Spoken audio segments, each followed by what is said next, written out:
terima kasih. Iya. Baik, selamat pagi Bu. Iya. Perkenalkan, nama saya Bidang Siti Nurjana. Apakah ada yang bisa saya bantu Bu?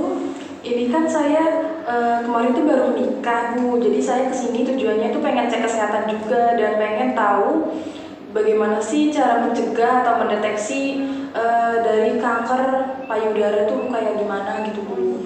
Ibu sudah menikah ya? Iya, baru menikah kemarin. Iya, Saya tahun ini 25 tahun Bu. 25 tahun, oke. Tadi pengen tahu cara deteksi dini kanker payudara ya? Iya.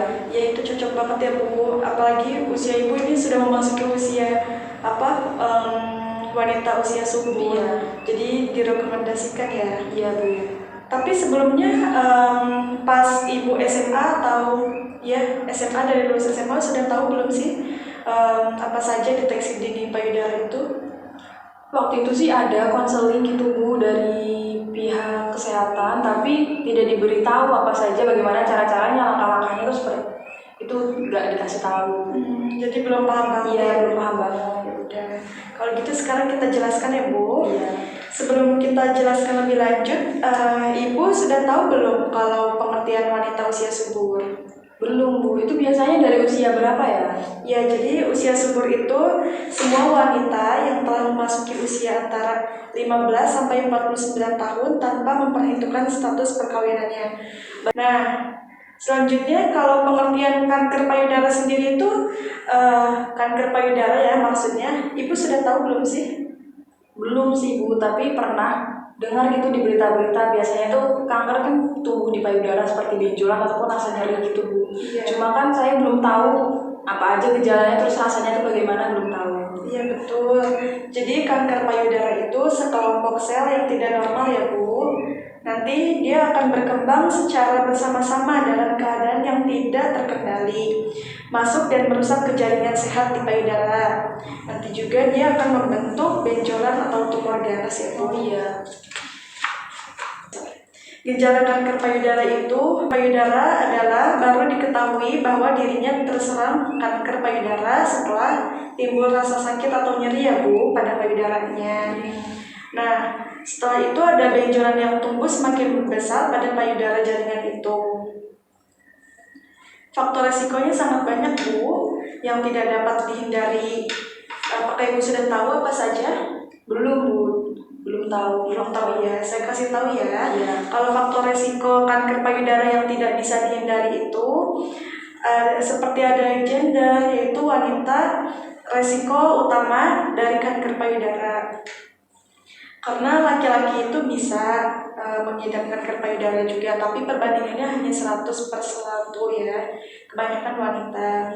Terus usia juga itu peluang mengidap kanker payudara meningkat pada wanita usia sudah tua, itu biasanya 50 tahun ke atas ya Bu. Oh iya, berarti itu lebih mudah terserang kanker ya kalau misalnya semakin tua ataupun lansia. Iya. Terus juga genetis, sekitar 5-10% kanker payudara terkait erat dengan gen-gen tertentu yang diturunkan dari orang tua. Biasanya kalau misalnya ada faktor keturunan itu bisa ya Bu. Oh iya, kebetulan mama saya juga dulu pernah gitu Bu. Gimana ya, saya juga takut. Semoga Ibu enggak ya, karena kan faktor gen itu cuma 5-10% ya Bu. Semoga sehat-sehat. Iya Bu, amin. Terus juga wanita yang mengalami kanker payudara itu pada satu payudaranya juga mempunyai kesempatan yang lebih besar untuk menderita kanker payudara baru dan pada payudara lainnya. Tapi semoga tidak ya Bu. Iya. Terus juga periode menstruasi, wanita yang mengalami mens atau lebih awal sebelum usia 12 tahun atau yang telah mengalami menopause setelah 55 tahun. Itu sudah jelas ya. Terus resiko berkembangnya kanker payudara juga menjadi lebih tinggi jika radiasi diberikan selama masa remaja ketika payudara masih dalam proses berkembang. Kondisi payudara jinak juga, itu wanita didiagnosis mengalami tumor jinak pada payudara, peningkatan resiko kanker payudara ya Bu. Iya. Apakah Ibu sudah paham dari faktor-faktor yang tidak dapat dihindarinya? Berarti awal itu seperti kayak tumor, tapi lama-lama kan tumor bakalan ganas jadi kanker seperti itu ya Bu? Iya Bu, betul. Selanjutnya ada faktor resiko kanker payudara yang bisa dihindari ya Bu. Yang pertama itu tidak mempunyai anak atau mempunyai anak pada saat usia 30 tahun ke atas. Hamil pada saat usia produktif, kehamilan bisa mengurangi resiko terkena kanker payudara ya Bu. Wanita yang menggunakan pil pengontrol kehamilan mempunyai resiko sedikit lebih tinggi karena kanker payudara dibandingkan wanita yang tidak pernah menggunakannya. Terus juga ada terapi hormon post-menopause. Penggunaan PHT itu ya, atau sering disebut PHT, berkombinasi dalam waktu yang panjang ya Bu, atau beberapa tahun lebih. Tidak memberikan ASI, karena pemberian ASI bisa mengurangi resiko terkena kanker payudara, khususnya jika pemberian ASI tersebut berlangsung 1,5 hingga 2 tahun. Mengonsumsi alkohol, masyarakat kanker Amerika menunjukkan batasan jumlah alkohol dengan 1 gelas sehari, dan yang paling baik adalah tidak minum alkohol sama sekali. Terus mempunyai jaringan lemak yang berlebih setelah menopause bisa meningkatkan tingkat estrogen dan meningkatkan perkembangan kanker payudara ya Bu. Terus juga faktor risiko kanker payudara yang bisa dihindarinya itu bisa dengan berolahraga, terus itu untuk mengurangi risiko kanker payudara ya Bu. Masyarakat Amerika menunjukkan bahwa harus berolahraga itu 40 hingga 60 menit dalam 5 hari atau lebih dalam seminggu. Jadi kita harus rajin olahraga ya Bu, 40 menit lah paling sedikitnya. Nanti Suka saya olahraga nggak Bu?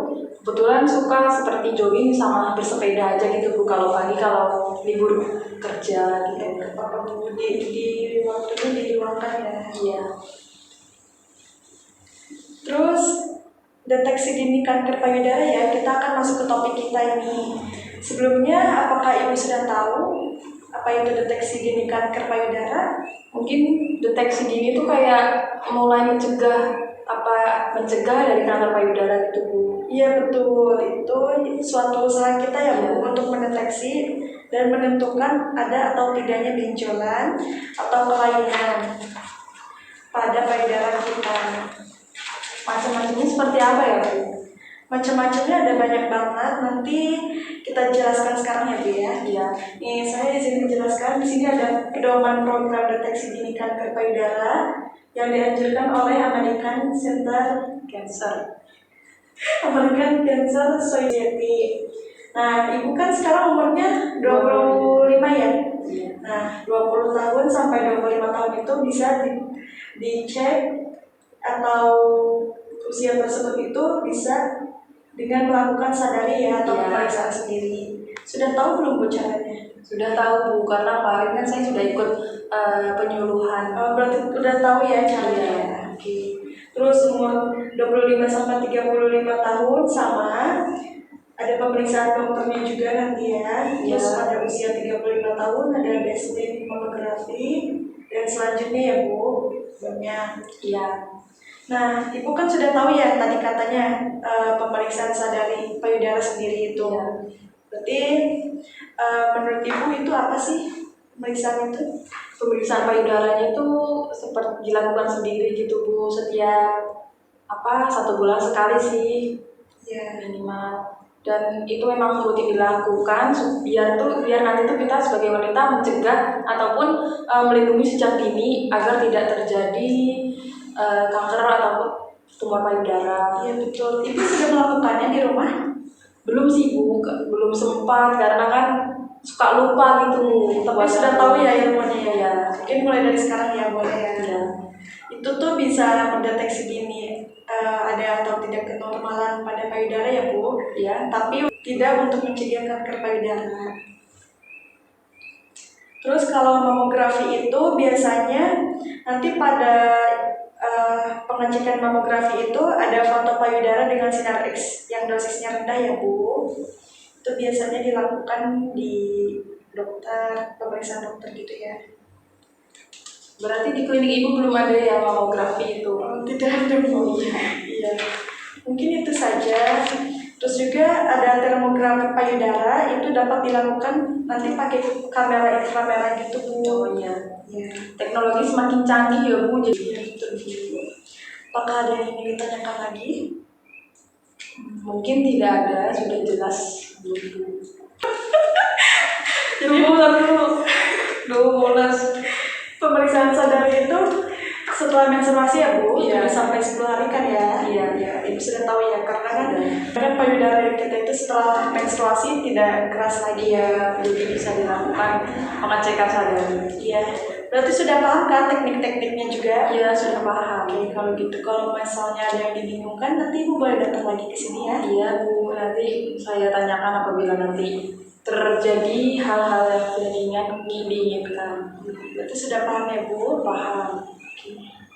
Tidak ada yang ingin ditanyakan lagi? Tidak ada Bu. Mungkin itu saja Bu. Terima kasih atas edukasi ataupun pendidikan kesehatannya yang udah Ibu berikan kepada saya. Ya, itu sama-sama sehat-sehat selalu ya. Iya Bu. Makasih Bu. Sama-sama Bu.